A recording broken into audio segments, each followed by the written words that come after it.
Hello, everyone. Marty Graceberg here, your host for the Homeschooling Conference. And here with me is our very special guest, Judy Arnall. She is a certified brain and child development specialist. She also is the president of the Unschooling Association of Canada and best-selling authors of 5 print books, including The Unschooling to University, which is going to be our topic. She has a great presentation for us, and I am excited to learn. So take some notes as you watch or as you listen, and let's all learn together. So Judy, take it away. Thank you, Marie, and thank you so much for hosting today. We'll just bring up my slides here so I can screen share if that's okay. And there we go. Nice. So we'll just put this on. Oops, sorry. I love that title, by the way.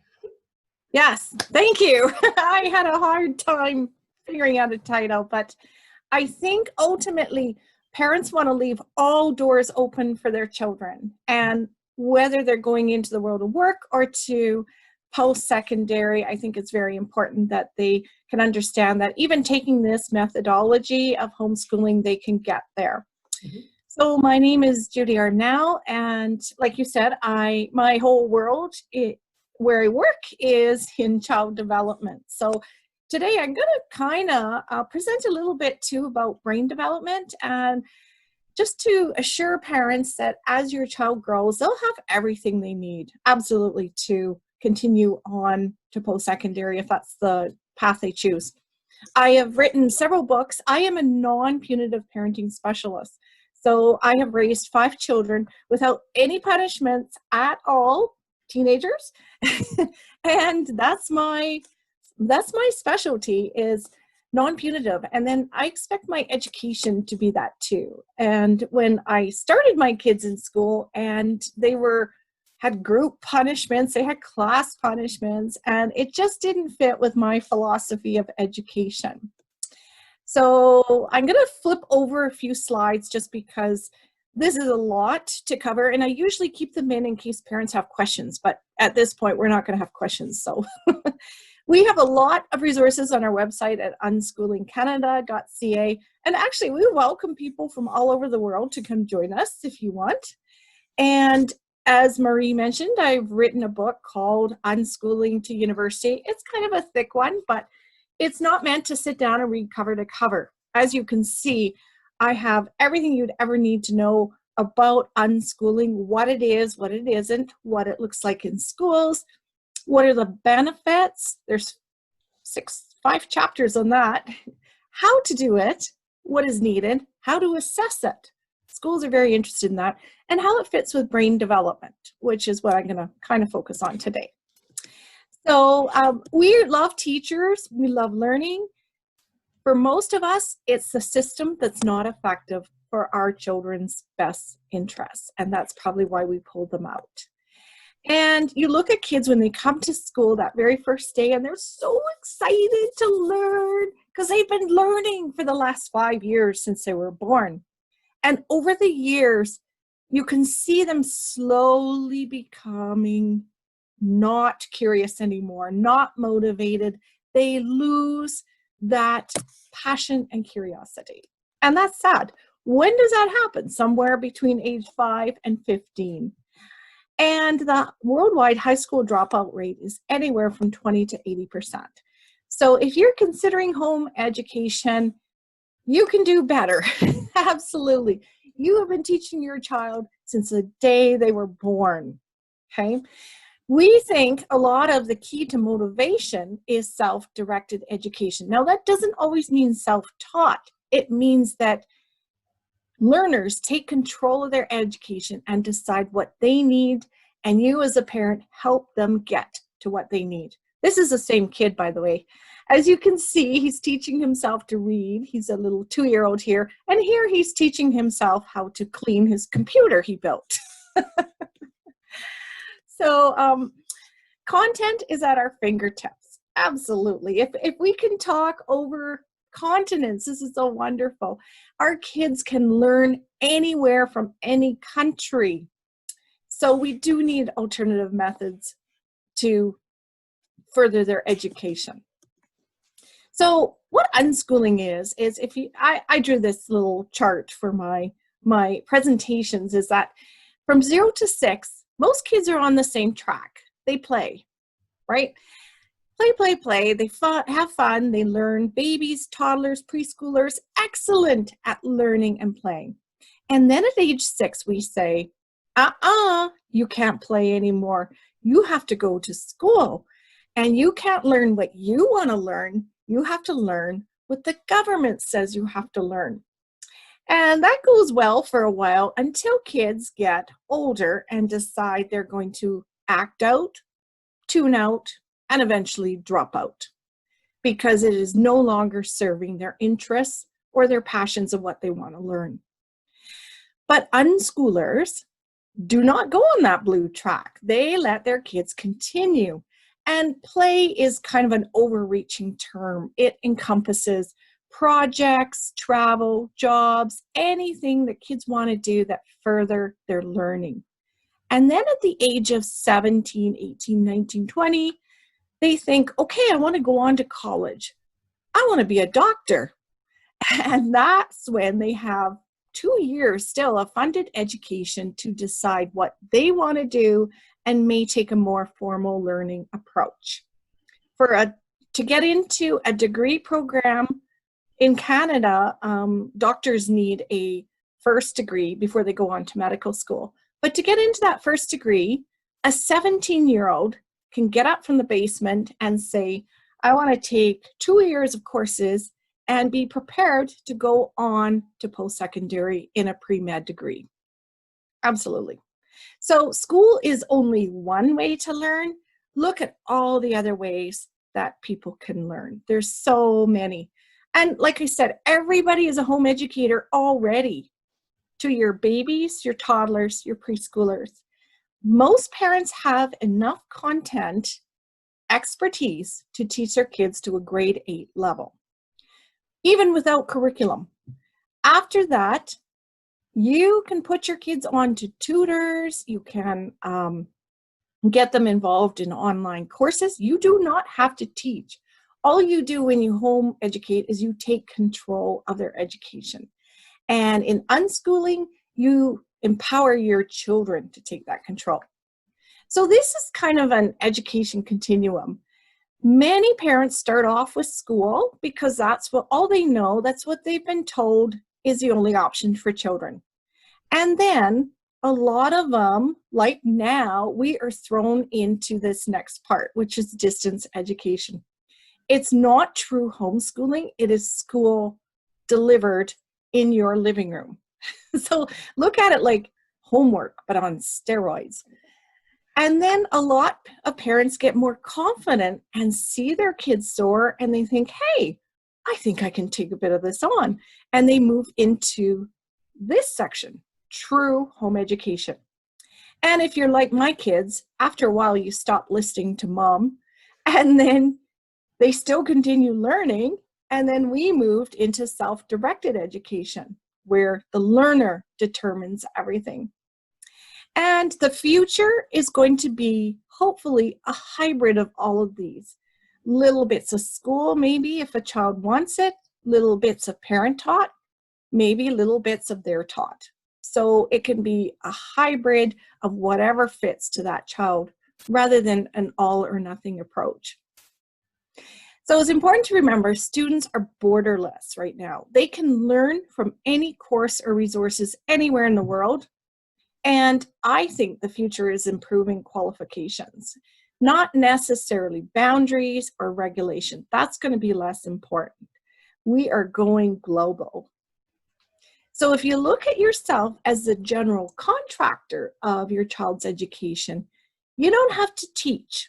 A lot of parents aren't confident in their teaching, but you can hire tutors, you can outsource to co-ops, you can arrange childcare where your children are taught by childcare professionals. They can be student-led. They can take courses from US, from Europe, from Australia, from Asia, and they can get into any post-secondary in the world by writing exams, entrance exams. Piece of cake. How's that? So unschooling basically is freedom to learn anything. So children's natural curiosity and motivation, if it's nurtured in a rich environment, the child will guaranteed learning, knowing whatever they want in the time frame they want or need it. They absolutely will. Children are born sponges. They take everything in. Okay. So terminology, unschooling is self-directed education in the home. We call it in the school is self-directed education, but unschooling is what people know it by. I list about 61 benefits in my book. I do it, there's 5 chapters of it, but let's just quickly look at the big ones. Motivation, never a problem. And that's a problem a lot of homeschoolers have is, how do I get my kids to do the work? I had that problem too. And I like to say we're homeschoolers and never got around to homeschooling. So motivation, if that's a problem, you're not really doing self-directed education. The child's always developmentally ready for whatever they're learning because their brain learns, every child learns differently. It learns in spurts and not systematically, but in different ways. And it's good. It's all okay for every child, right? There's no power struggles between the child and the teacher or the parent. There's no lesson plans required.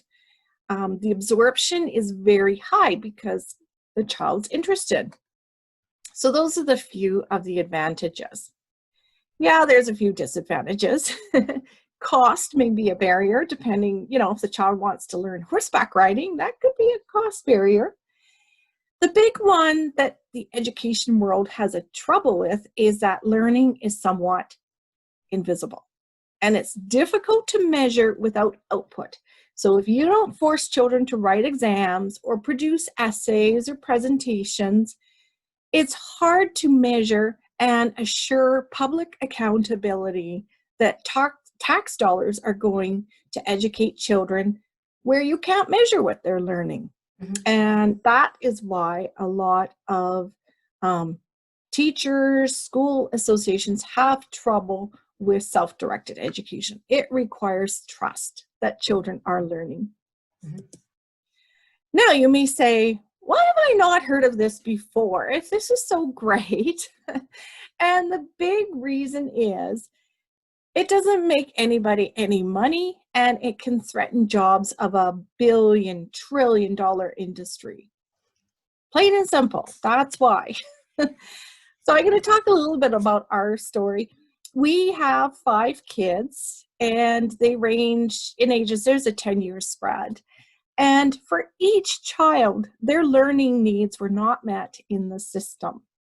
So the 2 oldest started out in the school classroom, kind of like that education continuum. And one had a learning disability, another was super smart and was bored. So there you go. 2 ends of the spectrum where their needs weren't being met. So I thought, okay, in grade 2, I brought them home. I said, I'm going to homeschool. I can't do any worse than what they're getting right now. And we did that. And by November of that year, the kids stopped listening to me. You can see here, my grade 2 wrote on his math book, I hate mathematics. He didn't want to do any more exercises because I have since learned that a 7-year-old learns through play and experiential learning. They don't like workbooks. And he's my engineer right now. So somewhere along the way, he learned to like mathematics. Now, I know this is important because in my adult teaching, I know adults learn so much through self-directed education, but we don't give that to kids. Mm-hmm. So my kids ended up writing 21 grade 12 exams. Their average mark was 78%, where our government average is 65%. So they learned. They got scholarships. They got university scholarships. So 4 of my kids were accepted to universities. 3 were in the STEM programs. I have 3 university graduates so far, and one of my kids are going to grad school this year. Yay! And my youngest is, he's just gearing up. He's finishing up some grade 12 coursework to apply in the next year. So definitely children around age 17, 18 become a lot more serious, think what they're going to do for their life, and they think, I want to do this. What do I need to do to get there? And that's where you as a parent come in and say, well, let's see, you want to be a doctor, you need biology, you need chemistry, you need for most universities, you need 5 grade 12 subjects or SAT exams. And that's it. You don't need a high school diploma, especially in Canada. None of the major universities ask for a diploma. So kids just go for the courses they need, present them, and get in and do very well. In fact, children are much more suited to post-secondary learning than school kids. And that's because they've owned their education from a very young age, and they know how to research, they fill their curiosity, they are really, really good learners. And they ask a lot of questions. Why is this? Who says this? Is that a valid source? Because they've been doing that all their life. And if they don't want to go, that's okay too. Every learner decides at what point they want to go back to post-secondary school or not. And there's a lot of, my focus more is on post-secondary, but there are a lot of unschoolers who go into businesses, who go into other work. So in my book, when my kids were going to university, their friends were going too. So I looked around, I thought, wait a minute, I can count 30 kids who were unschooled 3 to 12 years and got accepted into college and universities and tech schools. Whoa, if I know 30 kids, I'm sure everybody else has friends out there that do this. So of the 30, 10 went into STEM fields. We had 4 engineers in the group. 10 went into arts and 10 went into humanities. So big range there, absolutely big range. And then we had a lot of other unschooled friends who started businesses or who just decided they haven't decided what they wanted to do yet. And that's okay too. So longer, earlier, and more academic, learners do not need 16 years of formal education. Absolutely not. In fact, do I have this? Nope, I don't. Okay, among our friends, when you start more formal education later, the kids actually gear up for it. And those are the years and marks that count. You don't want them super curiosity and motivated at age 5. You want to see that at age 17. So it's better to wait for that formal learning until they're ready and their brain has reached that stage of development that they can really learn a lot of things really fast. So children of all ages need more play. Absolutely. You might ask, what do kids do all day? These are some things my kids did. They did all these things and they socialized with a lot of kids. They socialized with a lot of adults, a lot of diversity in the community, much more so than a standardized classroom. And they were busy. I didn't entertain them. I made it clear that you are in charge of your own, what you do today, because I was working. Yes, parents can work part-time, they can work full-time. And this works for kids with learning disabilities too. They have a lot of, the more kids with learning disabilities can determine what they want to learn, the better it is for them, the more they absorb. Okay, I'm not going to cover research because I think that's probably been covered in other areas. So just close your eyes while I'm scrolling ahead to slides. I'm just going to really go through these super fast.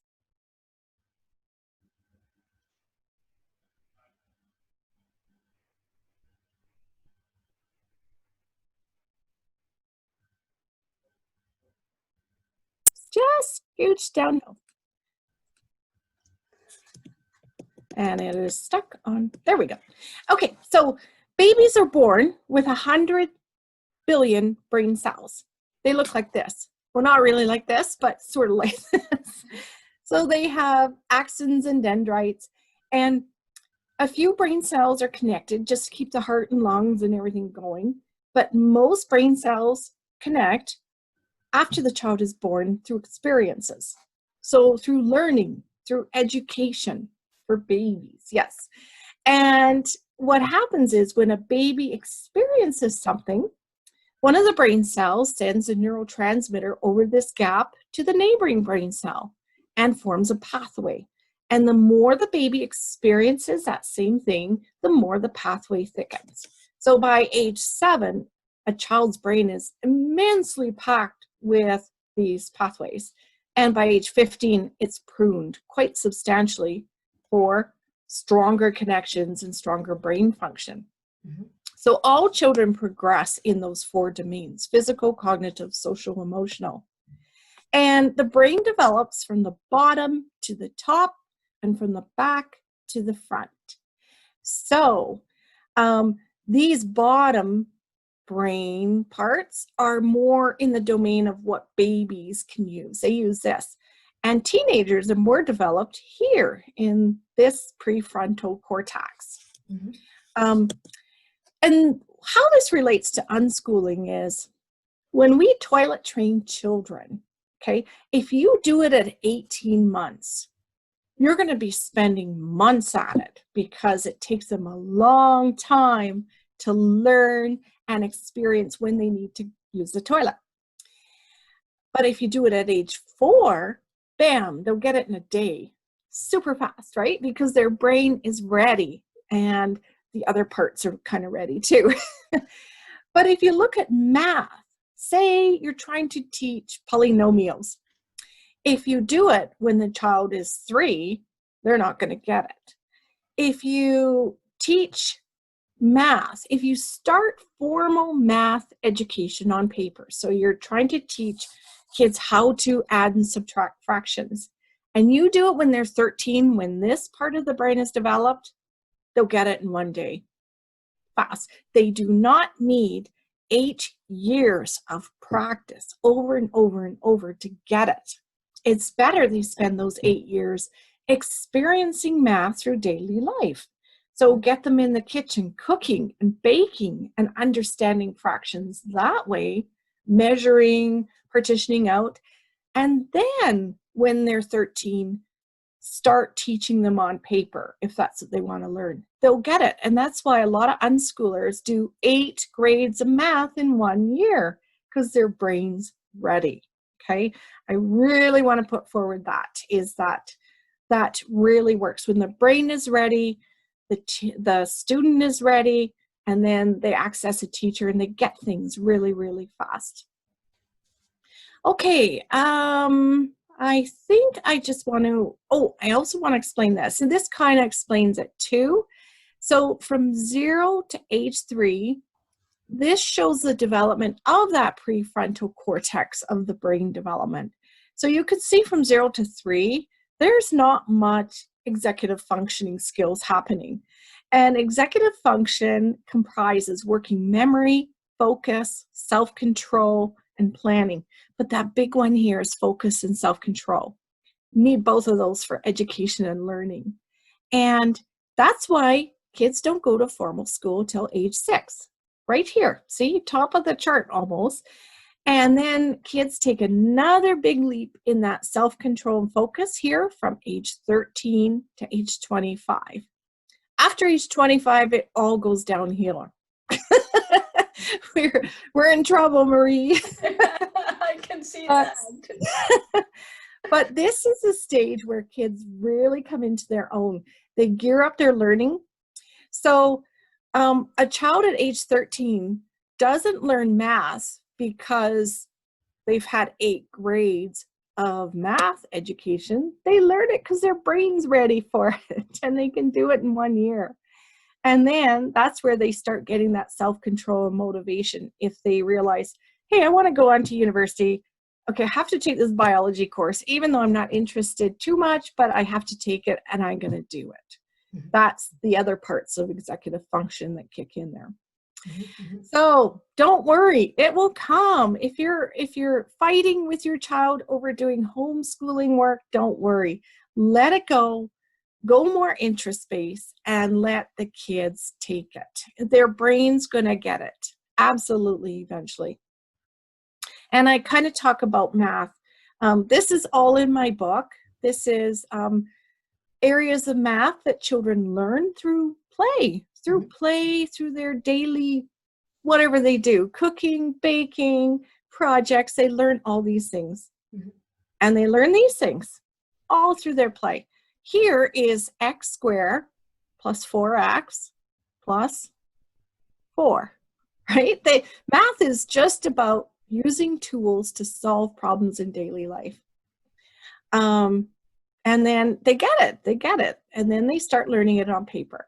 So I kind of rushed through that a little bit in order of time, but I think that's what I wanted to kind of focus on.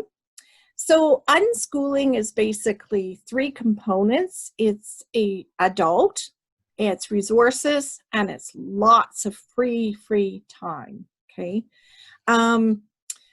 Another thing I want to talk about is, talk about a little bit. I often get questions. What about music lessons? Everybody says you should start them at age 7. Well, yes, the brain, and same with language actually too. The brain is suited, especially for language learning, to learn more within the first 5 years, absolutely. But that doesn't mean that a child would never ever learn a language or music again. If they're motivated, they will do it. It's a little more challenging, but it's absolutely doable. So my 3 kids, they started lessons at age 7 because I looked at them and I thought, whoa, you're interested in the piano. Let's get you in lessons. And then after about a year of paying for them, they didn't practice anymore. They lost interest. And my message was, well, I got to wait until they're really, really motivated. So I waited, and about age 16 to 18, 3 kids wanted piano, violin, and guitar lessons. And they took them for about 2 years. They followed all the rules. They practiced because it was their thing they wanted to do. And now they're still self-teaching and to a pretty competent level. Same with learning languages. So I have one child living in another country, and at age 20, they started teaching themselves different languages, and we traveled a lot. So they really were interested in using those languages. It was very helpful. So never say never. Just because your child isn't interested right now doesn't mean that they will never, ever be. So unschooling is not homeschooling, although it's taken under the legal definition of homeschooling in most country jurisdictions. It's not permissive. Permissive is when you don't parent kids or you leave them with no adult supervision. That's not true. There's always an adult facilitating their desires. Unschooling is not well researched yet, just because unschoolers don't want to take standardized tests because it doesn't measure what people can learn, what children can learn. And it doesn't mean it's uneducated. Children who unschool learn as much as children in more structured learning environments, but they get to go deep into their interests. And it sticks because they're motivated. They don't just learn something for a test and then it all leaves their brain. So that's what you do. And I just want to, unschooling is a lot of play. Parents doubt play, but it is one of the rights of the child. Play is so effective for teaching and education. Okay, I'm not going to talk much about that. Common concerns. Let's do that.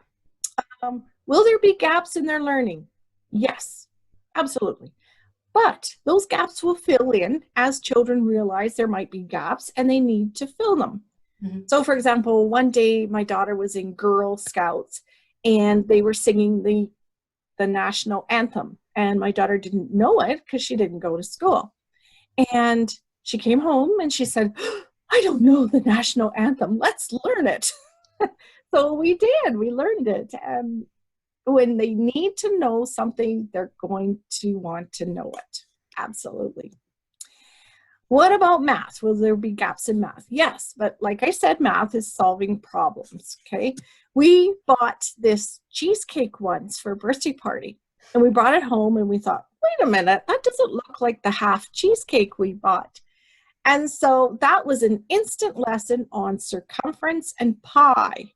And we got out the tape measure and pi and the calculator, and the kids learned it really well because it was a real life problem to solve. And yes, we finally got another whole half a cheesecake. Yay!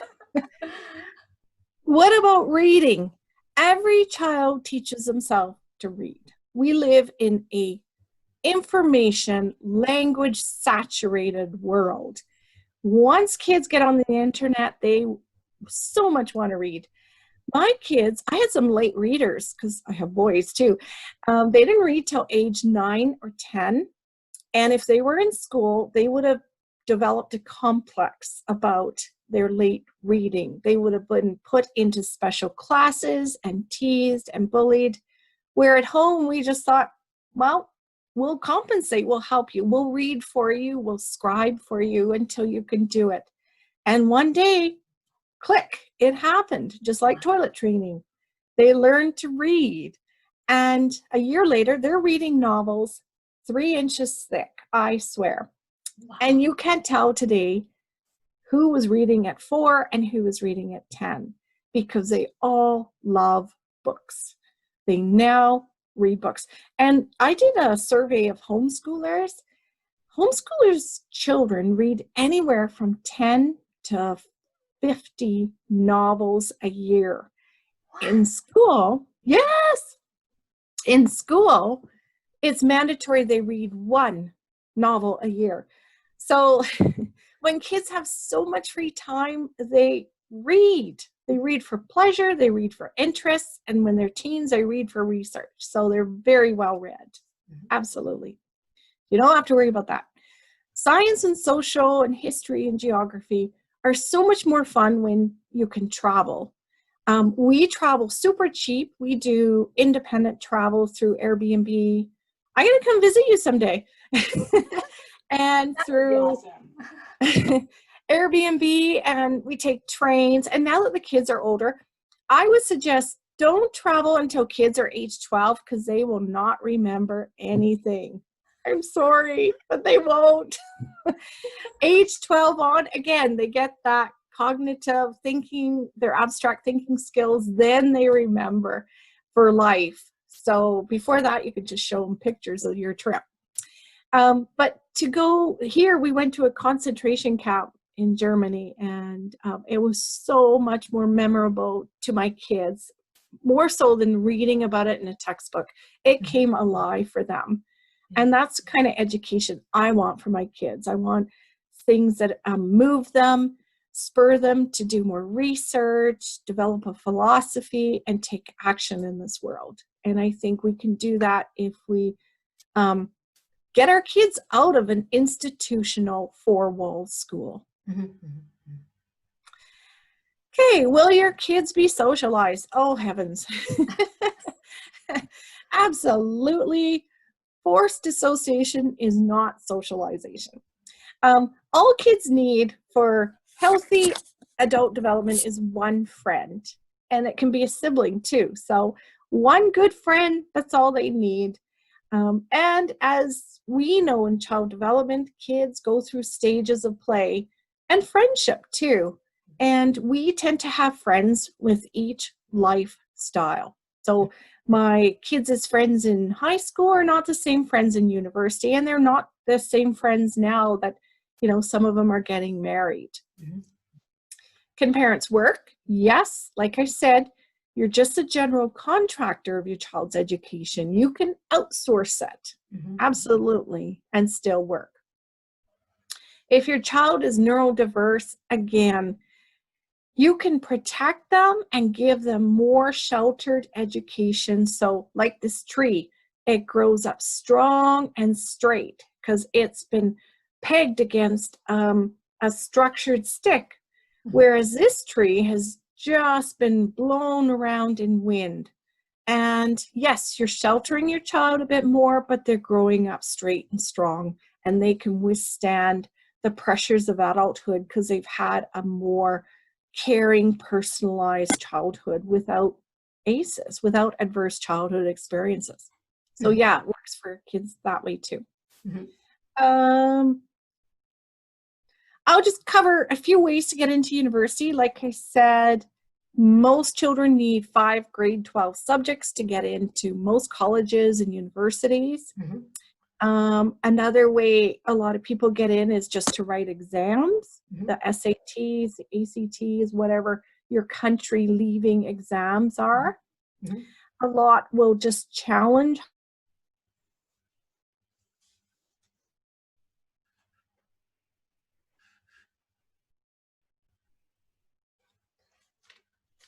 Hi, Judy. I lost you there. Yes. Oh, okay. Can you hear me now? Yeah, you're back, but I'll be able to edit this part, so that's fine. Okay. All right.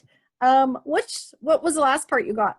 So the previous slide, that one. Okay.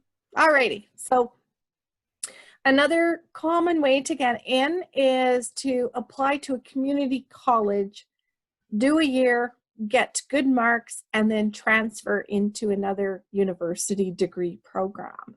That's probably, or to do open studies in universities and then transfer into a program, or apply as a mature student.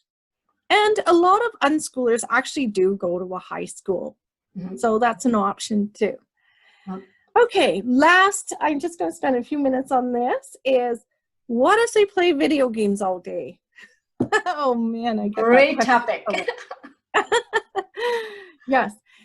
The research on screen time is that, yes, for young children ages 0 to 5, that's that period of language sensitivity. So they need to be exposed to a lot of adult language conversations with them. They need a lot of singing, reading, talking to them.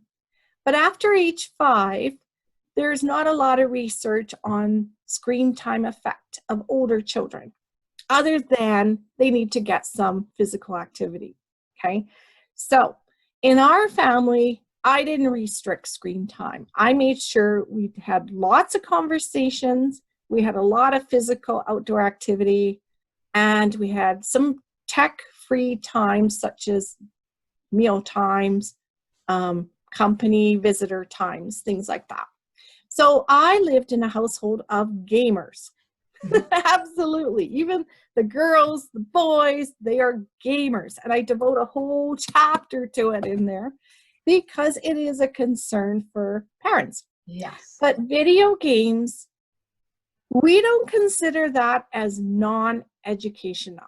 We consider that as just another way to learn something. And gaming and screen time is very educational. It develops cooperation, commitment, teamwork, critical thinking, problem solving, creativity, all those wonderful things. My engineer is working for a major video game manufacturer in a career job. So he was the guy I worried about the most.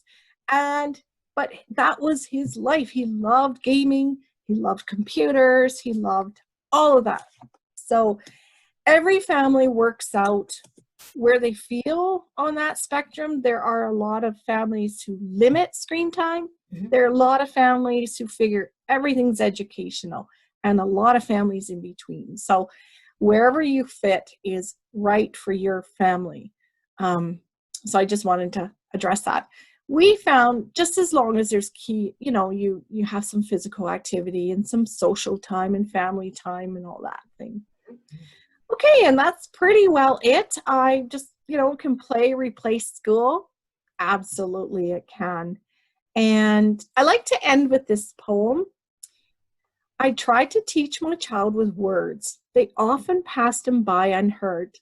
I tried to teach my child with books. He only gave me puzzled looks. Despairingly, I turned aside. How can I teach this child? I cried. Into my hand, he placed the key. Come, he said, and play with me. And that's by Anonymous. So, so beautiful. If anyone's interested, my book is available all over the world. It's ready for print on demand. You can go to I have a distributor actually in Europe. So you can go to your local bookstore and ask for it and they'll bring it in for you. Mm-hmm. Yeah. Yes, and I usually use that Amazon.uk, that's .uk to ship versus in the US because it's faster when I'm here in Norway. So definitely, I really recommend it. I'm going to be ordering this myself. I feel like this is the Bible that I've been looking for. It covers every concern that I have. Preparing my twins. My twins are now 2 years, so just turned 2. And here in Norway, they have this, what they call nursery, or maybe in the US we call them nursery, but from 0 or let's say 1 year, 12 months to 5 years old, they go to this nursery. So they basically just play with the adult supervision, and then by 6 they started the formal education. And me and my husband had been because we lived in the US for 16 years, and when I got pregnant, we decided to move to Norway, and schooling has been one of our topics, especially during this COVID lockdown. And that's why I was really interested into this concept, and also for my parenting twins community, this is one of the topics that they are interested in learning more about. And here, because the school system, it's really a public education, and they have in my research, I mean, they have homeschooling too. I was really surprised, and I'm glad that there is. They even have association for homeschoolers. I'm really, really happy for that one, because me and my husband this is going to be what we're going to be doing because of the lifestyle that we want to have. We're going to be able to travel, afford us to travel, being in other countries half of the time, and half of the time here in Norway. That was the plan. But my question, just a quick question. I know we are at the top of the hour here, but what do you think about, what's your perspective on, for example, with me, if any parents out there who are in the same situation? So we want our children who, let's say for me, they are 2 years old, my twins, we want them to be in the nursery, which is 2 to 5 years old, and then 6, we want to start these unschooling or self-directed education at home. That's the plan. So what's your perspective on that? Is that good, bad? What are the pros and cons of doing that? Or are we exposing them to the conventional way by putting them in a nursery? Is it better not to? I'm kind of torn in this one as I learn more about homeschooling, but I'd love to hear your perspective. Well, so like I said, because, that huge leap in executive function skills starts about 5 to 6, right?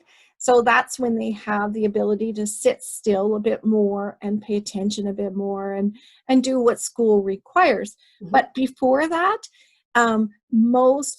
if parents sign them up for nurseries or preschools, or we call it preschools in North America, they absolutely should be play-based. So no worksheets, no formal school at all. It should be blocks and puzzles, anything that's unstructured play materials. So so that the kids can play. That's how they learn for those first 5 years. So if where you're sending them has a play-based philosophy, that's awesome, right?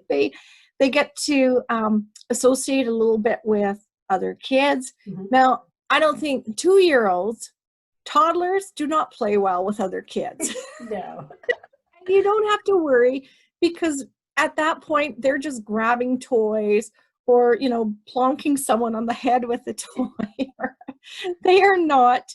The toddlerhood is the most violent stage of human lifespan. And you're doing a lot of supervising to keep everybody safe. So their job, again, is to play. But once they get into age 3 to 5, then they start becoming a little more human and a little more noticeable about other people. And they start to they'll grow their imagination section of their brain. So they're starting to play a little better with other kids. So as long as it's play-based, absolutely. It gives you a break. It gives you, time. And then the best part, I always think we send our kids to school at the best part of parenting. So when they start age 5 or 6, they're not hitting each other anymore. They're not tantruming. They're asking questions. They want to learn. They are so much fun. That's the time you want them closer to you and to spend more time with you, rather than send them off to the school gets them, right? So, and it's fun. I would never regret spending all that time with my kids. The other brilliant thing that happens is the kids start occupying themselves. Like for toddlers, you have to keep them safe. So you have to supervise nonstop. But through, ages 5, 6 up, you get more time to yourself. You get more time if you need to work from home, because they are starting to get used to entertaining themselves. I always make my kids clean up their mess. I do remind them, look, you gotta, I'm not cleaning this up, but I'll help you. Wow, that is so comforting to hear. I think you just cemented our decision to go this path. So thank you so much. I probably have a ton of other questions here, but we are at the top of the hour here. So thank you so much for your time and for sharing your expertise with us. I will link all of these resources to down below this video, but I highly recommend you, our listeners, our viewers, to go and order this book, The Unschooling to University, because it covers everything that you need to know, because this is one of the fears that we have as parents, especially like me, who are new to this concept. This is one of our fears if we are able to prepare our children to university. And this one covers everything. If you've been taking notes, everything, Judy covered it. So thank you so much for your time. I look forward to continuing to support your work and spreading this message that there is another approach to education, and that is unschooling or self-directed education. So thank you so much, Judy. Thank you so much. Bye-bye, and good luck. Enjoy parenting.